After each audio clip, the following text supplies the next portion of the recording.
Hey guys, welcome to the Knot Spot. Today I'm going to talk about picking your yarn and your hook.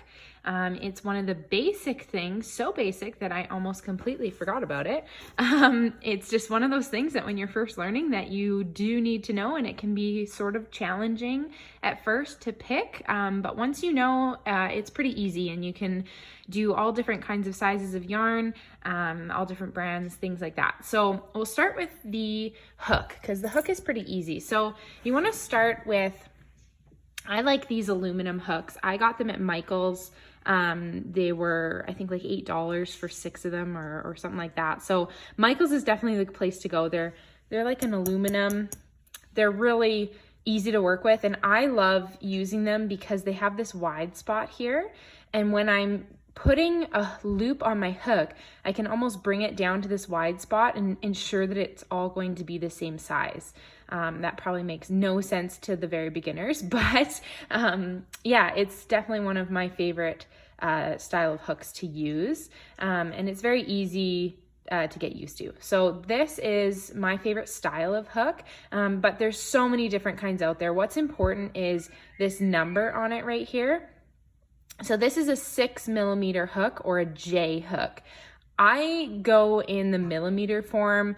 I don't really pay attention to the J, K, G, things like that. I don't know why there's 2 terms on there. My knowledge doesn't go quite that far. But anyway, I pay attention to the millimeters. So this here is a 6mm hook. It's one of the, I would say, one of the most popular. The next most popular would be a 5mm hook. As you can see, 5mm on there, as well as the 5.5. I would say these are the 3 that I use the most often, as well as my 10mm hook, which I don't have out here as an example. But I would say those 4 are probably the most common hooks that I use. And the reason why is I like to use 100% acrylic yarn. And how you can tell what yarn you're using. Now this is Bernat Premium. You can get this at Walmart. This is probably what I use most often. And the reason for it is it's only like $4 for a big ball.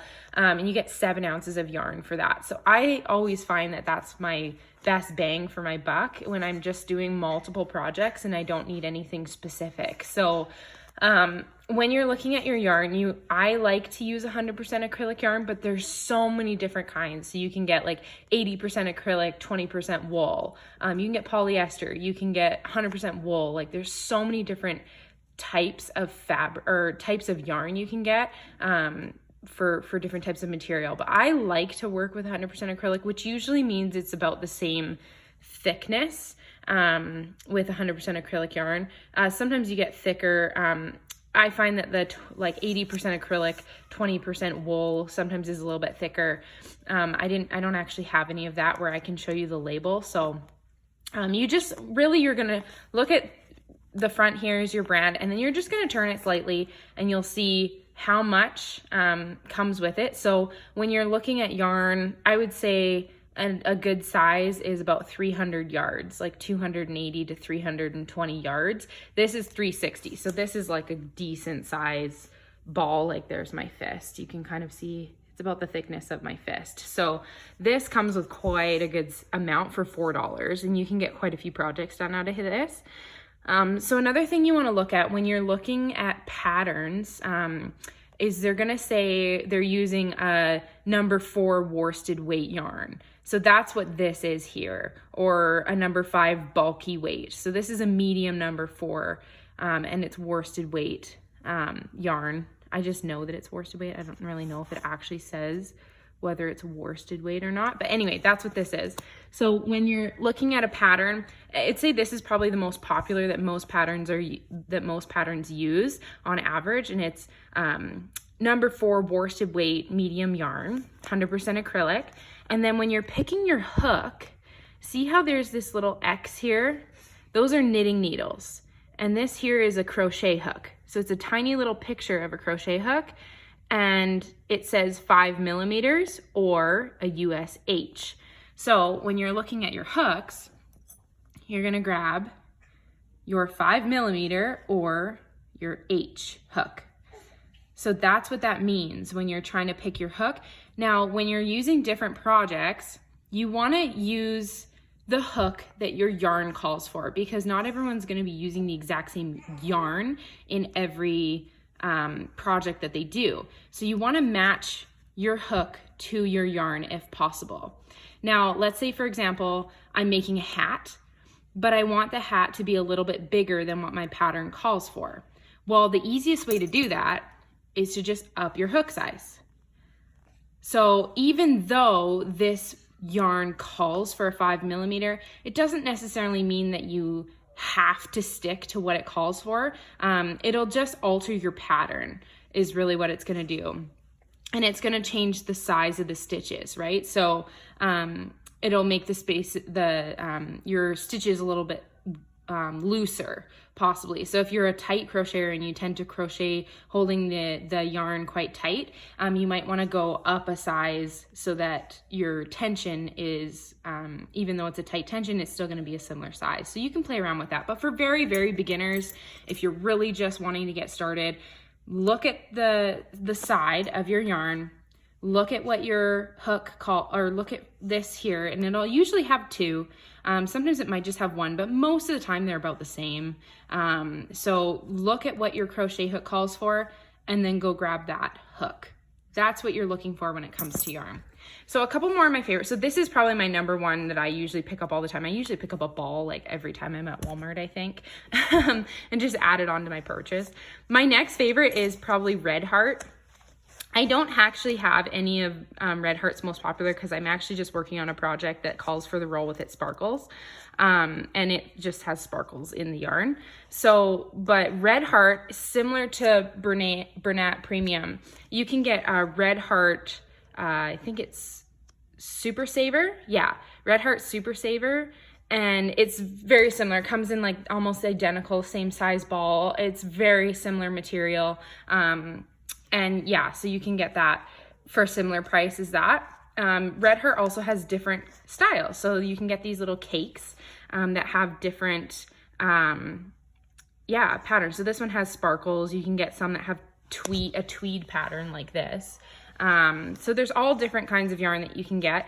Red Heart and Bernat are my two of my favorites. I just ordered a ton of this loops and threads yarn.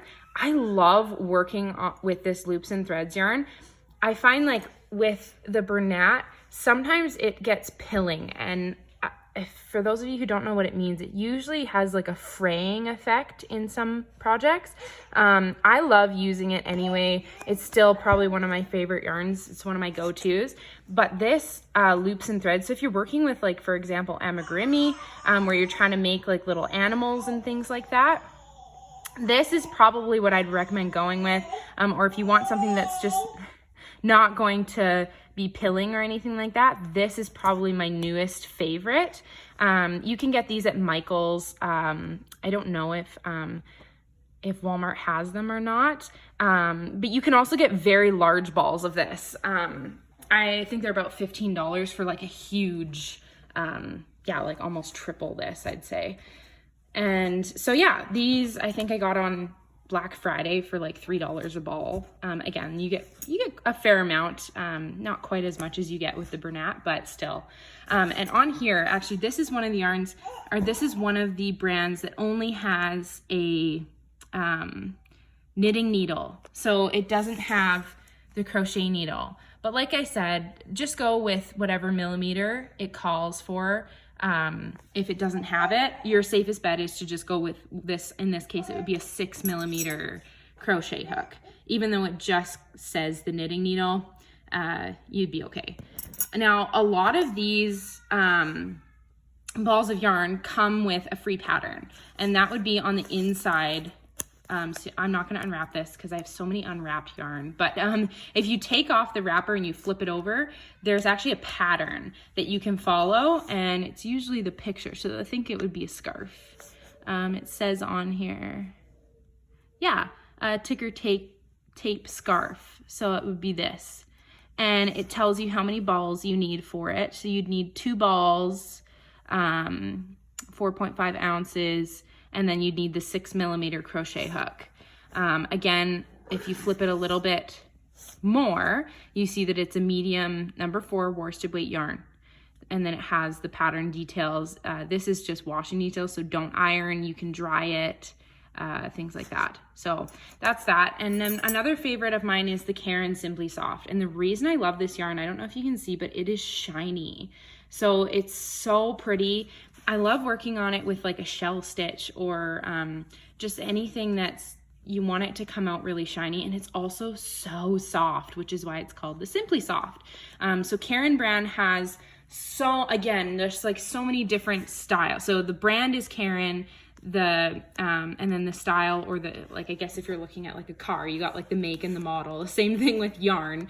So Caron brand, Red Heart, Loops and Threads, and Bernat are all my top favorite brands, I would say. Caron also makes cakes, similar to this cake here, and they're perfect for making like baby blankets and things like that. So that's just a quick little overview. Another thing you're going to want to look at investing in is a stitch marker. In a lot, usually when you're first starting out, this can mark your beginning stitch of your row so that you're not going to be missing stitches or dropping stitches. When you're crocheting in rounds, it'll show you where the beginning is of your round. So I would invest in some of these. I think I got these from Walmart or Michael's, one of the two. So they just close. So you just would loop that onto one of your loops, or onto one of your V stitches, and then you'd just close it and you'd keep crocheting. And when you come back to this, you know that that's the beginning of your stitch. So you can also use a piece of yarn where you just put the piece of yarn over top of the V stitch, and then you crochet over top of it, so that when you come back to that exact stitch, you know to just flip over your piece of yarn. You could use a safety pin, you can use an earring, like you can really just use anything to mark your stitch. I think I used a paper clip at some point for a long time before I actually just bought, like they're like $2 for a big pack of these. They're not very expensive. So invest in a stitch marker, it's worth it. I just got these yarn cutting scissors. They're just a small scissors, so I'm not carrying around like a huge, these just fit in my little case that I keep all my hooks in. So I just got a small pair of scissors, but any scissors work. And a measuring tape. Measuring tape is so useful when you're crocheting, especially when you're doing things like hats or you're wanting to make something to be a certain width and height. Having your measuring tape handy is always good. So this is kind of my basic go-to brands, my favorite hooks. Again, I would get like just a starter set that goes anywhere from 4 millimeters. What is this? 4.5. So I go anywhere from 4 to 6.5, and you'd pretty much cover your basics. I've been starting to work with amigurumi, so I'm using a much smaller hook lately. So that's a 3.75. You can get 2.5, you can get 2, like you can just get so small with them. And if you look in comparison to the 6, like there really is a big size difference. So when you're working with amigurumi, because you want there to be almost no spaces, even though the yarn calls for like a 6 millimeter, I actually am making a lamb right now, and I'm using a 3.5, even though it calls for a 6, and it just ensures that your stitches are tightly put together. Because when you're making like an amigurumi, which is essentially like a teddy bear or something that you put stuffing in, because I am putting stuffing in, I don't want my stitches to have big spaces, because then you're going to see the stuffing. And so you can use a smaller hook, and it will just ensure that your stitches are really tight, right? So the bigger the hook, you can change the size if you want to and go up in size. I wouldn't go too far up, because then the spaces it's just going to be so loose that you're going to have a hard time crocheting with it. You can also double up yarn, so you can use like 2 different colors. If you are going to double up yarn or you are going to do a project too, another thing I'd recommend is using the same brand. So let's say, for example, you're going to be using 2 different colors in one project. So you're going to do a striped blanket, and you want to do like pink and white. I would use all of Caron Simply Soft or all of the Loops and Threads. So I wouldn't change, because the texture is different, and you'll know that once you get going. So if you're just starting out though, grab a ball of yarn, grab a hook for what it says on the package, and just start crocheting. And you'll really just learn as you go, and it'll just come to you naturally. Eventually you'll just be able to look at a pattern and be like, oh, that's a double crochet stitch, oh, that's a single crochet. So it'll eventually come to you naturally, and you'll be able to be a little more advanced. So again, I just wanted to share with you some very basics, because that was one thing that I definitely forgot to mention in my crochet 101 videos. To start out with, which is a very important step. So I hope that this is helpful for some of you, and I hope that you have fun crocheting over the holidays. Merry Christmas, guys, and I will see you in the new year.